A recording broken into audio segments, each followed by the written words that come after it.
Sekali saja baru mendapat kesempatan pidato di forum internasional, sudah sombong melebihi langit untuk mengkoreksi penampilan Gibran ketika dia berpidato di Afrika Selatan. Mengapa perlu dikoreksi? Karena penampakan Gibran ketika berpidato itu jujur li memang jelek ya buat mata. Kan? Apa aku bilang kan? Ini buktinya, Wapres Gibran itu nggak bisa bahasa Inggris. Yang kemarin pidato bahasa Inggris kemarin itu cuma AI. Buktinya nih Wapres Gibran ngomong dengan Presiden Turki pakai penerjemah. Dan penerjemahnya langsung didatangkan dari Jepang. PM Jepang langsung penerjemahnya. Gini lo blog, goblok, tak kasih tahu ya blog. Anda wajib dimakzulkan. Setuju dimakzulkan? Setuju dimakzulkan? Karena itu siapapun yang menersangkakan orang yang sedang meneliti sebuah dokumen publik yang sudah digunakan selama 10 tahun dan kemudian dia dijadikan tersangka, siapapun dia, zalim! Sekali lagi ikut saya, zalim!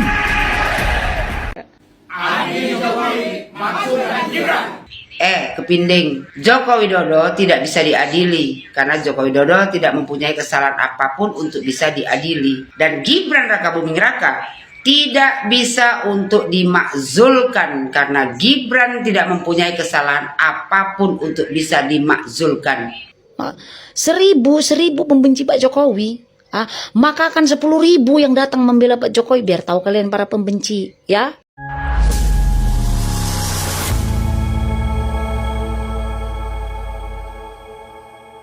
Assalamualaikum warahmatullahi wabarakatuh, saudara-saudaraku sebangsa dan setanah air. Dimanapun kalian berada, semoga kalian selalu dalam kondisi sehat walafiat ya. Berjumpa lagi dengan saya di Gaspol Update. Kami bukanlah buzzer pihak manapun. Kami hanya menyajikan keputusan ada di tangan Anda. Teman-teman, ini ada video yang menurut saya cukup menarik ya. Yakni tentang apa? Tentang Gibran lagi ya. Menarik sekali Gibran ini. Ya, yakni tentang Gibran ya, bukan hanya terkait pemakzulannya saja yang memang menarik ya. Tapi juga terkait bahasa Inggrisnya. Ini memang benar-benar bikin ngakak teman-teman ya. Karena sudah jelas-jelas bahasa Inggris Gibran itu di atas rata-rata. Drun, paham nggak? Di atas rata-rata. Ya, kalau nggak bisa bahasa Inggris, ngaku aja kau nggak bisa bahasa Inggris ya. Tetapi tidak tahu kenapa teman-teman ya. Walaupun sudah cukup lama Gibran ini pulang dari G20 atau G20, tetapi baru sekarang ya mereka menyebut bahwa Gibran itu sombong katanya. Dan bahasa Inggris Gibran itu jelek. Waduh. Bahkan dengan terang-terangan disebutkan bahwa penampakan Gibran itu sangat jelek katanya.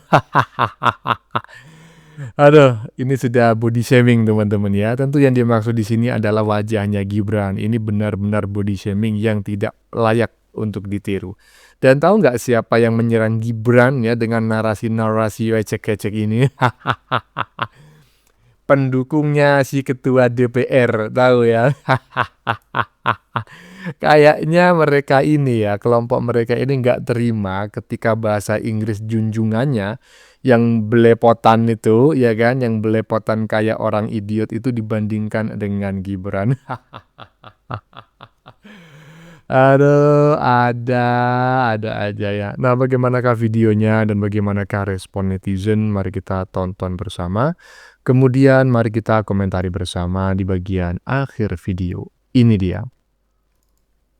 Sekali saja baru mendapat kesempatan pidato di forum internasional, sudah sombong melebihi langit untuk mengkoreksi penampilan Gibran ketika dia berpidato di Afrika Selatan. Mengapa perlu dikoreksi? Karena penampakan Gibran ketika berpidato itu jujur li memang jelek ya buat mata. Ekspresinya itu aneh, kayak orang mau berantem, kayak orang yang punya dendam atau orang yang mau tawuran gitu kan. kegiatan pidatonya memang bisa dipakai Gibran untuk pencitraan. Namun sayangnya penampilan Gibran saat itu malah jadi bahan tertawaan. Baru juga sekali pidato, apakah sudah merasa hebat? Tapi nggak mau ada saingan. Mau menaikkan derajat dirinya, tapi kok tingkahnya seperti anak-anak SMP mau tawuran, ya. Saya sendiri yakin bahwa memang ada terjadi persaingan dari sekarang ini. Persaingan untuk mendapatkan kursi cawapresnya Pak Prabowo ketika nanti maju lagi di 2029. Ini kita ngomong realistis ya. Perbedaannya memang sangat jauh. Gibran itu nampak banget lebih banyak membaca ketimbang berinteraksi dengan audiens atau hadirin yang mendengarkan pidatonya. Sementara AHY juga sama-sama membaca teks pidato, namun disertai dengan engagement atau memperlihatkan keterkaitan dengan para hadirin. Saya nggak ngerti, kenapa Gibran itu penampakannya jadi aneh, pakai gerakan-gerakan kayak orang lagi marah. Dan mukanya itu jadi berubah gitu ya, sehingga jadi beneran kayak baca aja tanpa pemahaman atas apa yang dia baca. Intinya mereka berdua itu memang sangat jauh berbeda kualitasnya. Gitu aja deh ya. We have seen proliferation of fake news, rising tension,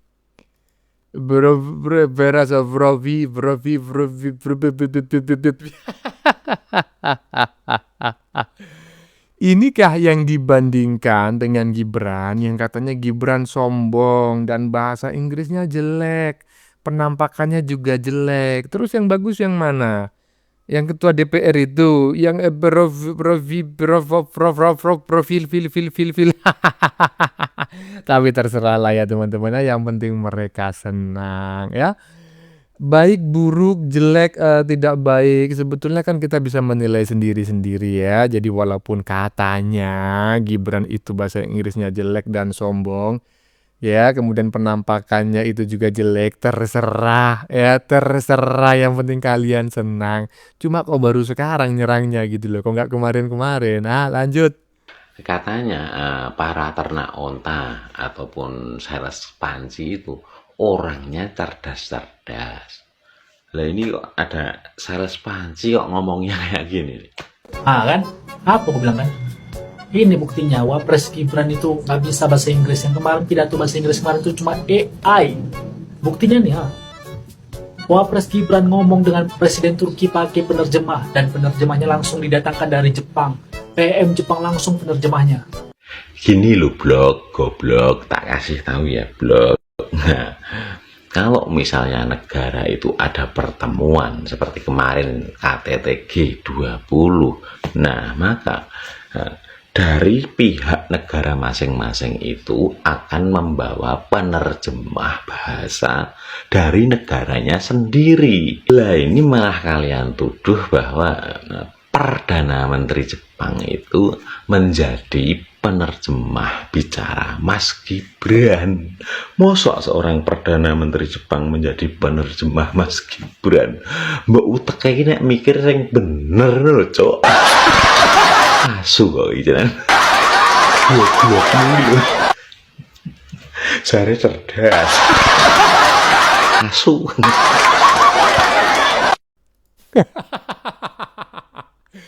Saya tidak mengerti teman-teman ya. Apakah netizen barusan yang merupakan salah satu ternak Mulyono sama seperti saya ini benar-benar mengerti ataukah benar-benar tidak tahu gitu loh, bahwa sebetulnya netizen yang merupakan maca anak abah tadi sebetulnya hanya guyon saja gitu loh. Sebetulnya dia tahu bahwa Gibran itu berbicara dengan bahasa Inggris dengan Erdogan gitu loh ya kan. Cuma ya iseng-iseng aja bahwa Gibran itu nggak bisa bahasa Inggris sampai-sampai dia membawa penerjemah, dan penerjemahnya itu langsung dibawa dari Jepang. Seorang perdana menteri ya yang hanya cengar-cengir pada saat presiden Tayyip Erdogan itu berdiskusi ya atau apa namanya berdialog gitulah dengan wakil presiden Republik Indonesia. Nah inilah yang menyebabkan para anak-anak kebo itu pada kelojotan gitu loh, karena ya faktanya bahasa Inggris junjungannya itu jauh dari kata jauh dari kata layak gitu loh. Profile. Lanjut.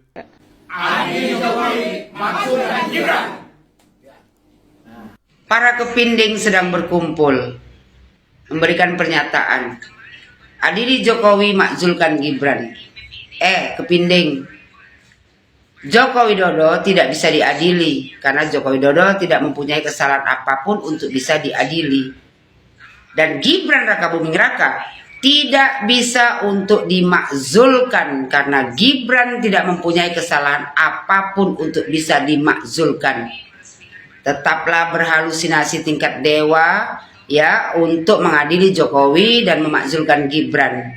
Dan percayalah kalian para kepinding, suatu saat nanti Gibran Raka Buming Raka akan menjadi presiden di negara Republik Indonesia ini, dan aku berharap kalian kepinding-kepinding busuk ini tetap masih hidup untuk menyaksikan pelantikan Gibran sebagai presiden di negara Republik Indonesia ini. Dan pastikan juga jangan nanti pas waktu Gibran dilantik kalian semuanya menjadi gila. Ya, menurut Ibu Yohana barusan, Jokowi tidak bisa diadili karena memang Jokowi tidak ada kesalahan yang bisa menyebabkan dirinya diadili. Pun juga sama katanya Gibran tidak bisa dimakjulkan, ya kan? Karena tidak ada faktor-faktor ya, bukti-bukti yang menyebabkan Gibran itu bisa dimakjulkan. Nah, saya sependapat gitu ya.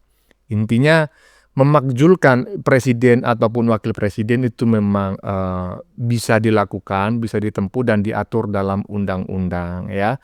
Tetapi sekali lagi, kalau mau memakjulkan Gibran ya jangan cuma asal bacot. Buktikan bahwa Gibran itu benar-benar layak untuk dimakjulkan gitu loh maksud saya ya.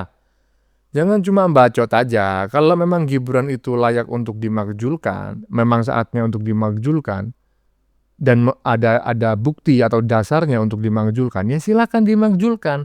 Tapi jangan cari-cari gitu loh, jangan buat-buat.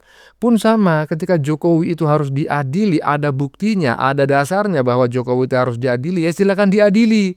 Tapi kalau nggak ada, jangan cari-cari gitu loh ya. Lanjut. Ternyata ini orang yang minta Jokowi diadili. Adili Jokowi, tangkap Fufafa, makzulkan Fufafa. Kenapa Jokowi harus diadili? Ini menjadi pertanyaan besar. Sebenarnya saya sebagai rakyat Indonesia juga tersinggung ya kalau Jokowi dikatakan harus diadili. Terus salahnya di mana? Tapi kalau memang orang yang mengatakan adili Jokowi tadi punya dasar yang kuat untuk Jokowi diadili, maka kita harus adili. Karena apa? Ya ini untuk membersihkan nama Jokowi. Kalau memang dia itu tidak bersalah, ya adili saja. Nanti akan terbukti dia salah atau benar. Gitu. Sementara kalau Fufafa ini siapa? Hingga hari ini belum ada penjelasan jelasnya Fufafa itu siapa. Kalau isunya itu si Samsul, tapi kan belum jelas secara resmi dari pemerintah yang mereka itu punya otoritas untuk mendeteksi siapa itu pemilik akun Fufafa. Kok nggak dibuka hingga hari ini? Beri komentar terbaik kalian. Ya gini, seharusnya yang membuktikan akun Fufafa itu milik siapa itu adalah yang menuduh, kan seperti itu. Karena siapa yang mendalilkan maka dia yang harus membuktikan. Nggak ada hujan, nggak ada angin, tiba-tiba ada sebuah akun ya di Kaskus yang namanya itu adalah Fufafa. Kemudian ada pihak yang menuduh bahwa akun tersebut milik Gibran. Ya buktikan sampai sekarang ya kan. Yang menuduh ini kan berarti kan dia yang mendalilkan gitu loh.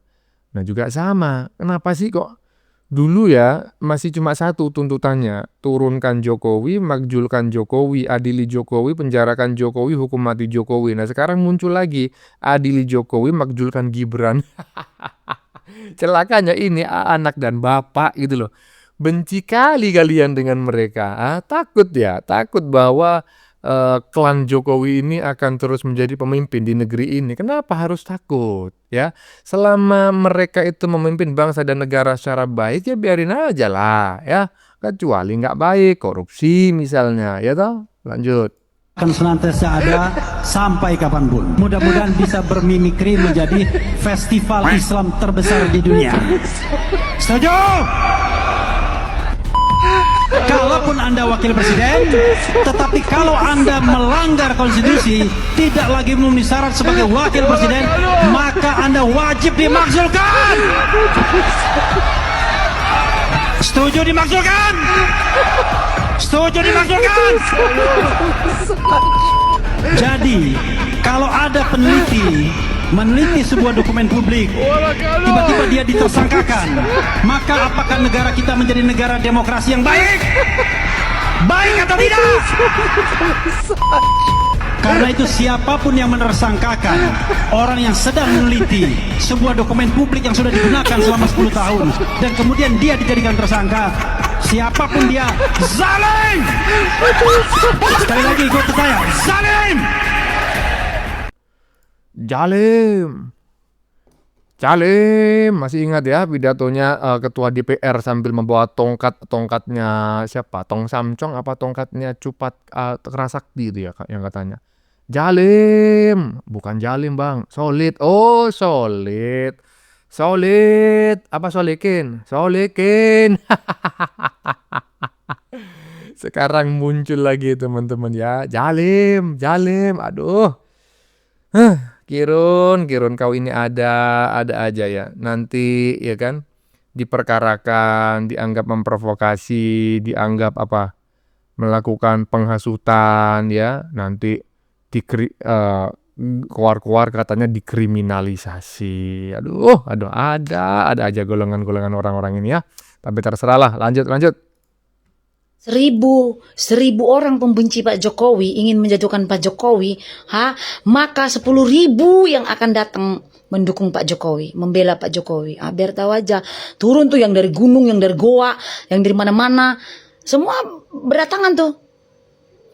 1000 pembenci Pak Jokowi, maka akan 10.000 yang datang membela Pak Jokowi. Biar tahu kalian para pembenci, ya, akan turun gunung semua.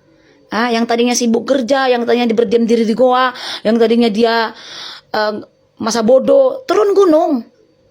Walaupun di sosial media, turun gunung membela Pak Jokowi. Walaupun dia ejek-ejek, walaupun dipindah-pindah, walaupun dikata-katain, nggak peduli. Makanya jadi pemerintah itu bekerja dengan baik supaya dibela. Yang bela Pak Jokowi kan banyak, hampir 70%. Itu berarti Pak Jokowi kerja dengan baik, jujur, amanah. Pembenci.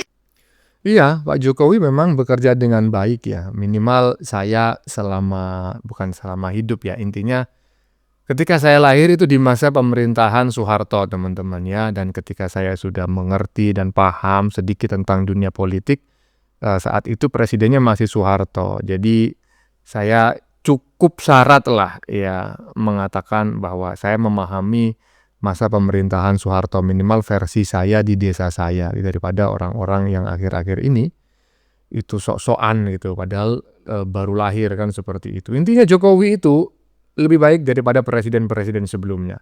Jadi approval rating 70% ke atas itu ya wajar kan begitu. Iya.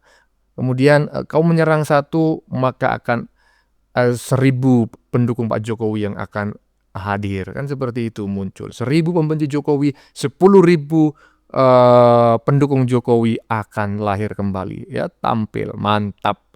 Bagaimana menurut kalian? Keputusan ada di tangan Anda. Silakan tulis di kolom komentar baik Anda yang setuju maupun yang tidak setuju dengan isi konten ini. Sebelumnya saya memohon maaf ya jika dalam penyajian konten ini ada kata-kata yang menyinggung, kurang tepat penggunaannya, atau ada data yang dianggap keliru atau salah. Saya memohon maaf yang sebesar-besarnya. Kita jumpa lagi di lain video. Salam NKRI.